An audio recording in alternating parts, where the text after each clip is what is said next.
In the autumn of 2023, a season of brittle quiet in the red Coulee Valley, Elara Vance sold 2,140 bushels of wheat for a total of $112,350. The price per bushel, a number that would be repeated in hushed tones at the feed store and the Lutheran church bake sale for years, was $5,250. This was not merely a good price. It was a figure that belonged to a different economic reality. The regional average for hard red winter wheat that year, a year of widespread agricultural despair, had bottomed out at $1,280, and even that was for grain that barely made milling grade. Elara's wheat was sold to a consortium of artisan bakers from the city, men and women with discerning hands and an almost spiritual reverence for protein content and falling numbers, who drove 280 miles in a convoy of 3 impeccably clean grain trucks just to see the fields it came from.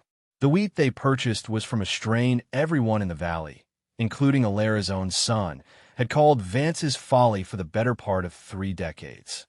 Some, the older farmers who remembered the stories their grandfathers told, still called it by its other name, the curse of 1934. To understand the price, you have to understand the wheat. And to understand the wheat, you have to understand the Vances, who had farmed the same 320-acre parcel of land since 1888. Elara Vance was 68 years old in the autumn of that sale.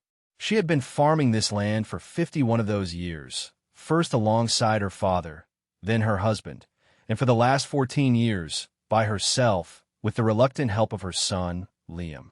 She was a woman known for 3 things: the intricate, calloused map of labor on her hands, her habit of staring at the western sky for a full minute before making any decision of consequence, and the 40 acres of peculiar, reddish-hued wheat she insisted on planting every year on the North Quarter, the section of land closest to the creek. She was not a sentimental woman. Her decisions were rooted in a logic as deep and patient as the soil itself, a logic that had become alien to the modern agricultural calculus of her neighbors. Let me tell you about the farm, because the farm is the first character in this story. It was 320 acres of silta loam, sectioned by a gravel road and a meandering creek that ran dry 3 summers out of every 10. The farmhouse, built by Elara's great-grandfather, was a simple 2-story structure of white clapboard, its paint peeling not from neglect but from a constant, losing battle with the prairie wind. The barn, older still, was made of hand-hewn timbers, its roofline sagging slightly in the middle like the spine of an old horse. The place was not a showpiece. It was a work site, a place of function over form, where every object, a rusty gate hinge, a worn tractor tire, a faded blue grain auger, had a story of repair and reuse. The Vances did not throw things away. They fixed them. This was not a philosophy born of environmentalism. It was born of economic necessity and a deep-seated skepticism of anything that claimed to be new and improved. This skepticism was the family's most enduring heirloom, more valuable than the land itself. It was this skepticism that had preserved the wheat. The wheat in question was known to the family as Crimson King.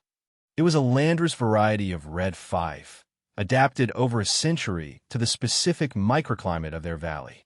It was taller than modern wheat, its stalks a good 12 inches higher, and its seed heads were bearded and heavy, glowing with a distinct coppery red color in the late afternoon sun. Its genetics were a chaotic, resilient tapestry woven by 100 years of wind, drought, flood, and the careful eye of 4 generations of Vance farmers.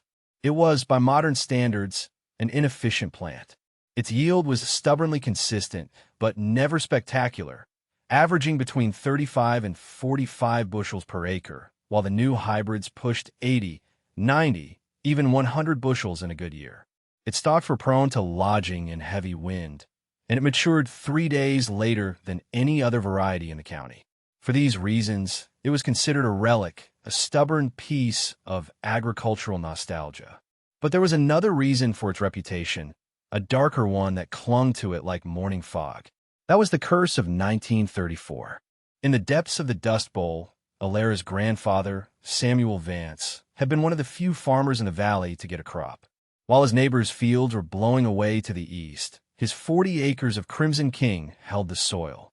But a strange rust, a blight nobody had seen before, had swept through just before harvest, turning half the crop to black dust. He'd made enough to survive, but the sight of that strange disease, coupled with his neighbor's ruin, had marked the wheat. It was seen as a plant that survived when others died, but at a cost. It was selfish wheat. It was cursed. The curse was a story, but the story had power. By the 1980s, every other farmer in the valley had plowed their heritage grains under in favor of the high-yield, semi-dwarf varieties that came with the Green Revolution. Only the Vances held on. Elara's grandfather had passed the seed down to her father, and her father had passed it to her.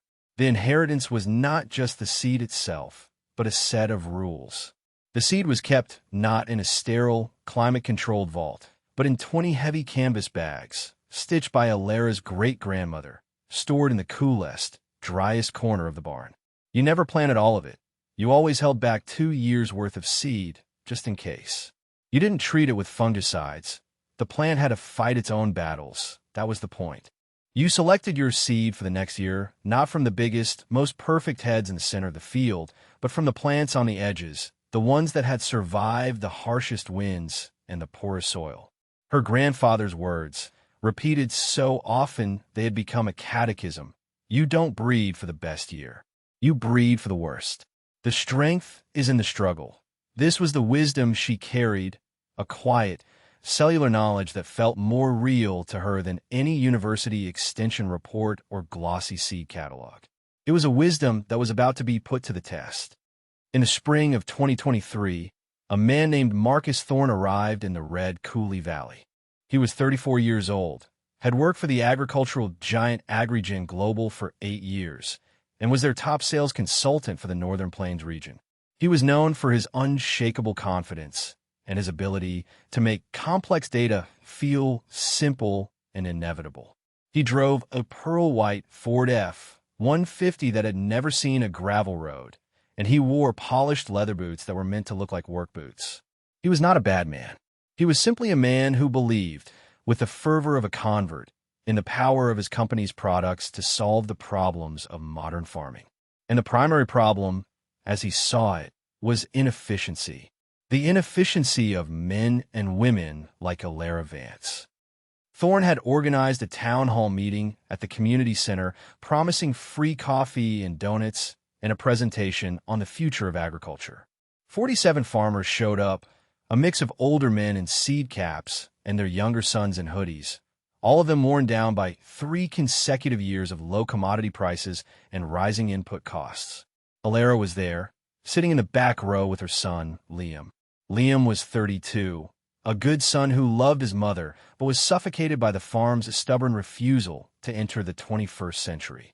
He had a 2-year degree in agronomy from the state college and a folder full of spreadsheets on his laptop that showed, in stark, unforgiving numbers, how their farm was falling behind.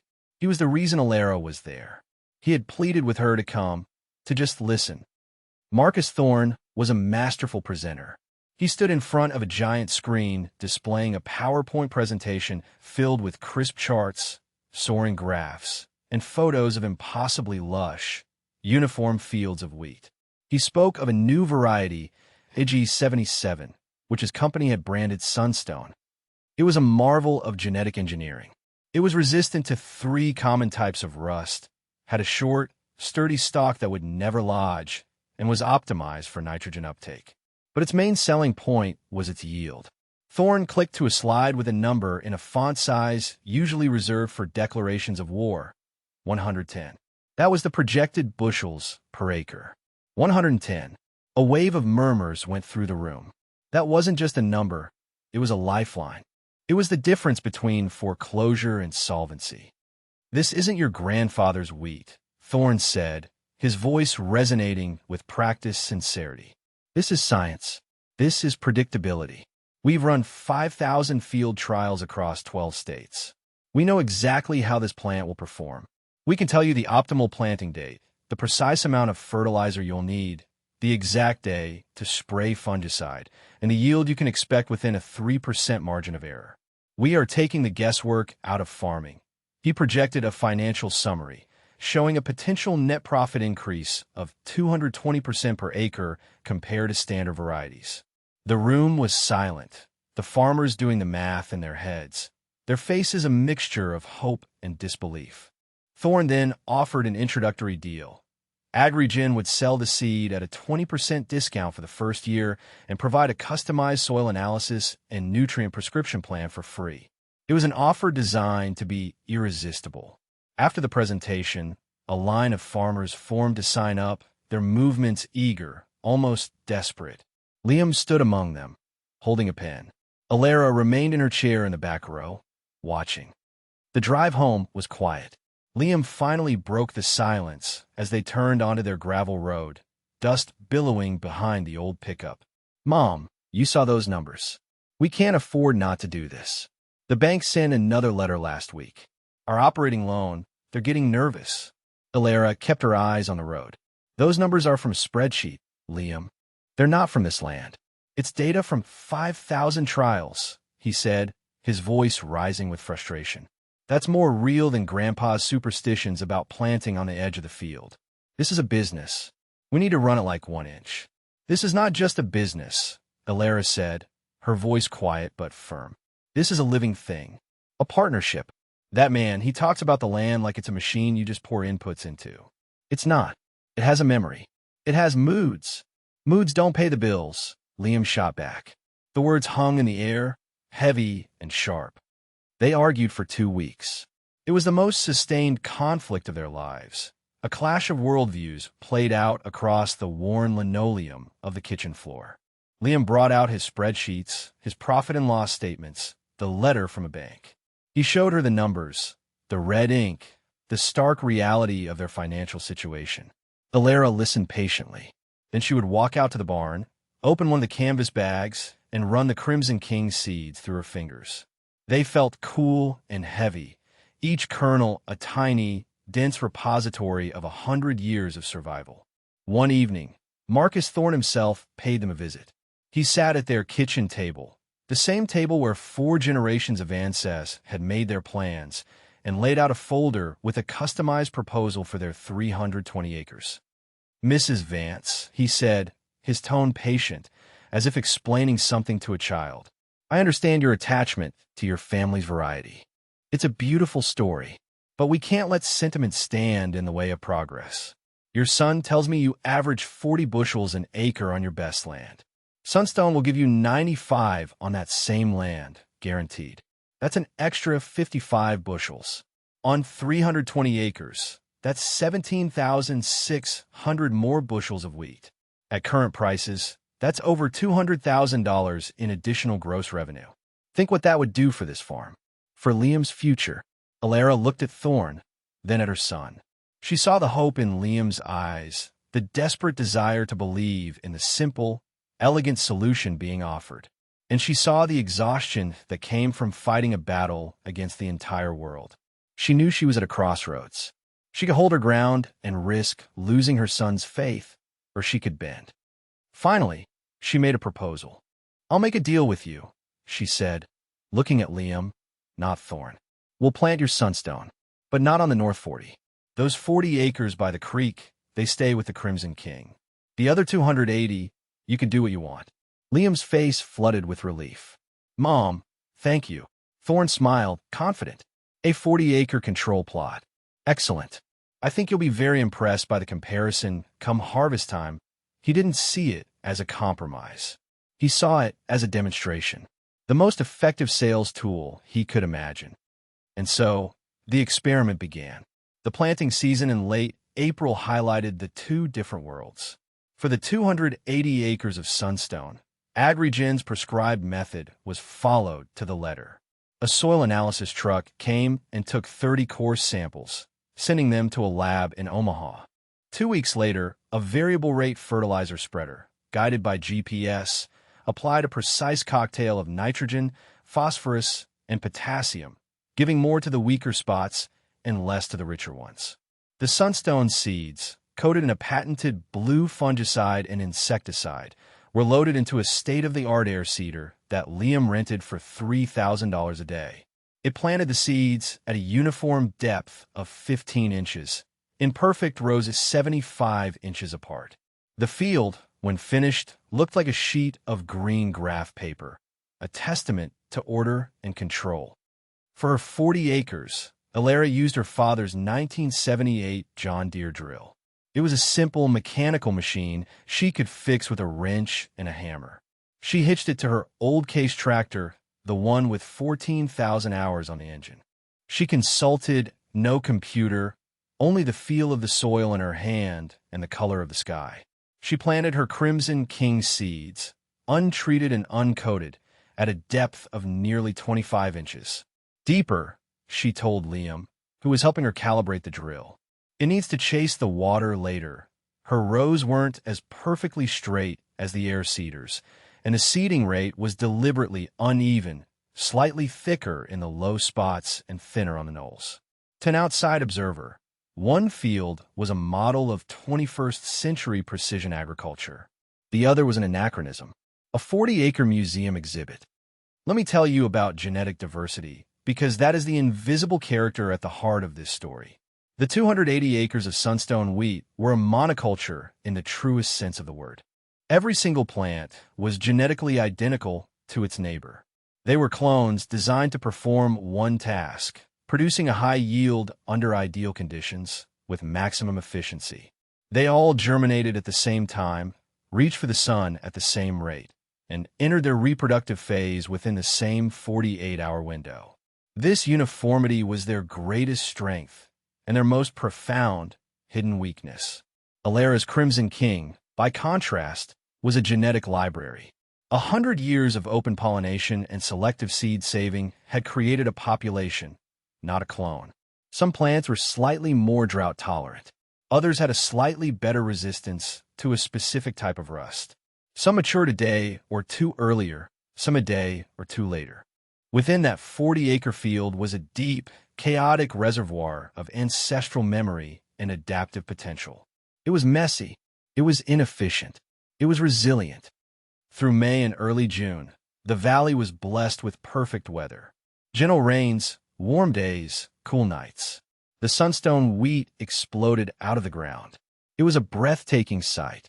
The 280 acres were a carpet of vibrant, uniform green. The plants were vigorous, tillering profusely, each one a perfect copy of the next. Marcus Thorne drove out twice to take pictures, which he emailed to his regional manager with the subject line, "Textbook Success." Neighbors would slow their trucks down as they drove past, marveling at the field. "Looks like you backed a winner there, Liam," they'd say at the co-op. Liam would swell with pride. He felt vindicated. He felt modern. Elara's 40 acres looked shabby by comparison. The stand was less uniform. The color was a darker, less vibrant green, with that characteristic reddish tint to the stems.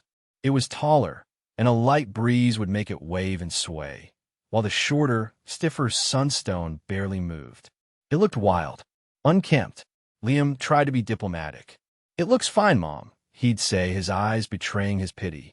Elara would just nod and walk her field, crumbling the soil between her fingers, pulling up a plant to inspect its root system.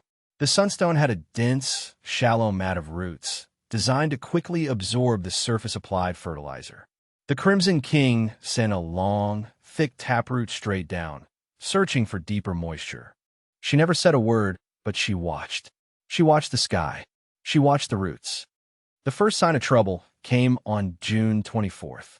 It was a date that would be burned into the memory of every farmer in the region. The weather forecast had predicted a low of 42 degrees Fahrenheit. But the wind died down after midnight, the sky cleared, and the temperature plummeted.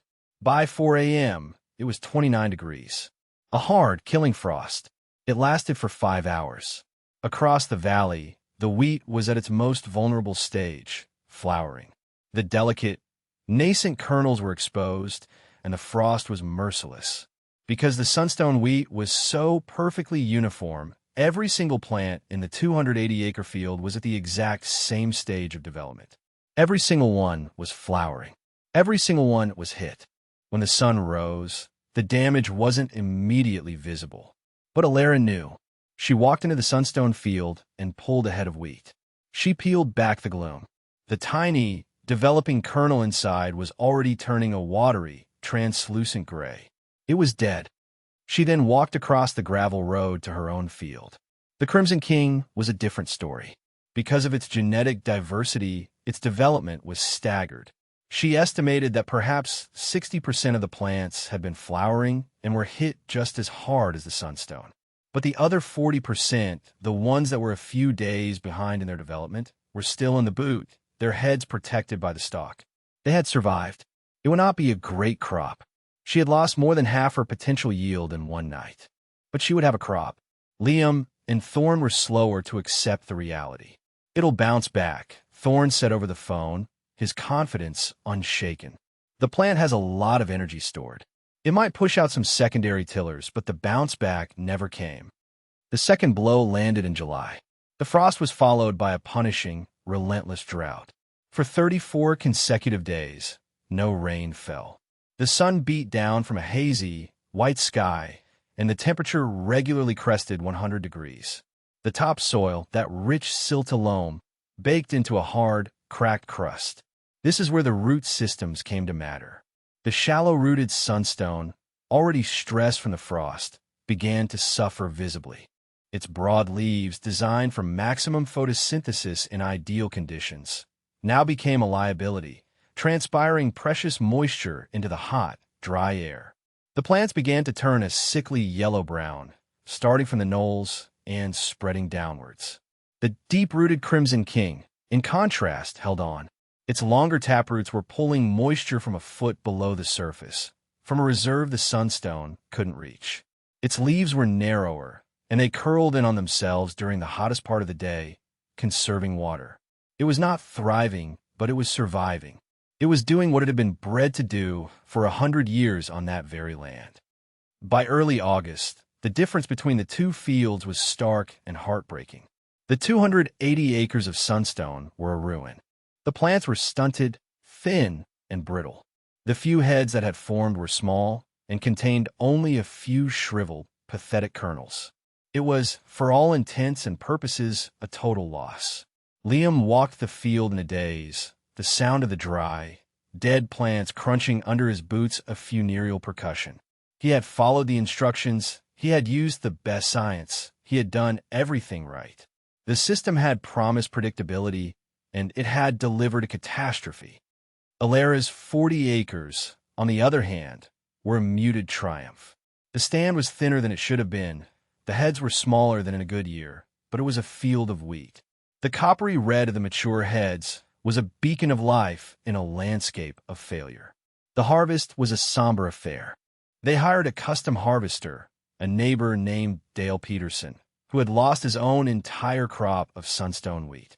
He drove his massive John Deere combine into the 280-acre field first, more out of a sense of contractual obligation than any hope of salvaging a crop. The yield monitor in his cab, a piece of technology that usually brought joy, was now an instrument of torture. The numbers were devastating. On the best parts of the field, it registered 22 bushels per acre. On the worst, it was as low as 8. The grain was light and shrunken, what the elevator called chicken feed. The final average for the 280 acres was 143 bushels per acre, a complete and utter financial disaster. Marcus Thorne had driven out to witness it. He stood by his white pickup, his arms crossed, his face pale. He said nothing. There was nothing to say. His spreadsheet had not accounted for a world that refused to behave as predicted. Then Dale Peterson swung the combine around and drove it across the road into Elara's 40 acres. The mood shifted. The sound of the machine changed as it began to process the thicker, heavier crop. Inside the cab, the yield monitor, which had been displaying numbers in the teens, suddenly jumped. 35, 42, 38. Elara and Liam stood at the edge of the field, watching. When the last pass was done, Dale climbed down from the cab, holding a handful of the harvested grain. He let it run through his fingers into Elara's open palm. The kernels were smaller than a modern hybrid's, but they were plump, heavy, and a deep, beautiful red. "It's good wheat, Elara," he said, his voice thick with a mixture of awe and regret for his own fields. "Damn good wheat. The final average for the Crimson King was 382 bushels per acre. Not a record breaker, not a bumper crop, but it was a solid, bankable harvest in a year of absolute ruin. It was survival. The story of the harvest would have ended there, a quiet, local vindication for an old woman's stubbornness. It would have been a tale told over coffee, a lesson in humility for the younger generation. But then came the news from the wider world. The late frost and summer drought had not been a localized event. The entire tri-state region, the breadbasket of the nation, had been hit. The commodity grain market was in chaos. The big mills were scrambling, buying up anything they could find, but the quality was abysmal. The protein content of the vast majority of the harvested wheat was below 11%, too low for making bread. This is where Elara's story turned from a local drama into a regional legend. A week after the harvest, a man named Julian Croft arrived at the farm. He wasn't a grain buyer from the local co-op. He was the head of procurement for the Artisan Baking Collective, a group of 25 high-end bakeries from the capital city. He had heard a rumor, a whisper from a grain inspector at a remote rural elevator, about a single field of heritage wheat that had not only survived the drought, but had produced high-quality grain. He carried a small, portable testing kit. He asked Elara for a sample of her wheat. She gave him a coffee can full of it. He ground a small amount and ran a near-infrared analysis. He stared at the digital readout for a long moment, then looked up at Elara, his eyes wide with disbelief. "Is this number correct?" he asked. The protein content was 149%. The falling number, a measure of enzymatic activity, was a perfect 350. The gluten was strong but extensible. It was, he would later tell his partners, the most perfect sample of milling wheat he had seen in his entire 20-year career. It was a baker's dream. "It's what the land gives," Elara said simply. He asked how much she had. She told him, 40 acres, 382 bushels an acre, a little over 1,500 bushels. No, wait. She had the seed sheets saved from the previous 2 years. The bags in the barn, as per her grandfather's rule, that added another 600 bushels, a total of roughly 2,140 bushels. Julian Croft made a call. The next day, the 3 grain trucks arrived. The negotiation was not a negotiation. It was an offer. The collective was facing a catastrophic shortage. They needed this wheat to save their businesses. They would pay a premium that would ensure they got every last kernel. They started the bidding at $30 a bushel. The local co-op manager, who had come to witness the spectacle, nearly fainted. Elara just stood there, her arms crossed, waiting. Croft saw her stillness not as a negotiating tactic, but as a sign of her deep, unshakable connection to the value of what she had produced. He conferred with his partners on the phone. He came back with a final number, $52.50 per bushel. The number was announced right there, in the dusty farmyard, with a dozen neighboring farmers who had come to watch. A collective gasp went through the crowd. It was a life-changing amount of money. Liam, standing next to his mother, did the math in his head.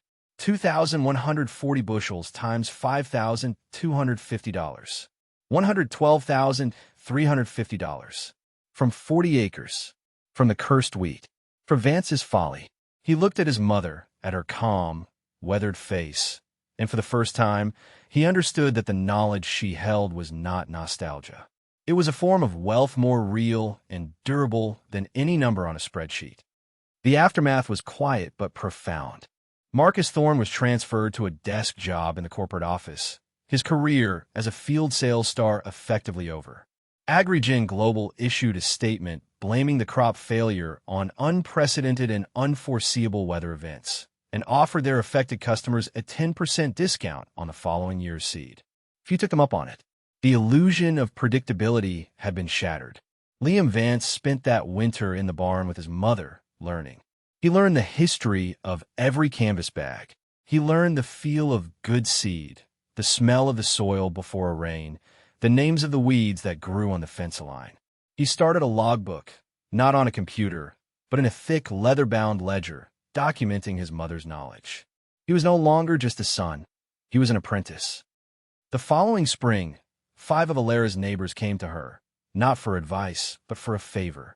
They asked if she would sell them some of her Crimson King seed. Not a lot, just enough to plant 5 or 10 acres each. A hedge, a bit of insurance. She gave it to them for free, making them promise to follow the rules, to save their own seed, to select for survival, to always keep 2 years' worth in reserve. The year after that, 20 more farmers came. The Red Coulee Valley, acre by stubborn acre, began to rediversify. The farmers started a local co-op dedicated to preserving and marketing heritage grains, and they named Elara Vance the president. They didn't get $5,250 a bushel again, but they consistently got a premium over the commodity price, selling to buyers who valued resilience and quality over sheer, brittle volume. The story is not about the triumph of the old over the new. It is about the danger of a system that has no memory. A system that optimizes for a single outcome, maximum yield in a perfect year, becomes exquisitely fragile, vulnerable to any deviation from that ideal. It trades resilience for efficiency, and in the long run, it is a fool's bargain. What survives is not the strongest or the most productive. What survives is what adapts. Elara Vance's grandfather didn't breed his wheat for the best year. He bred it for the worst. And in the worst year in a generation, that inherited wisdom proved to be more valuable than all the data and genetic engineering in the world. The real curse was not in the wheat. It was in the forgetting.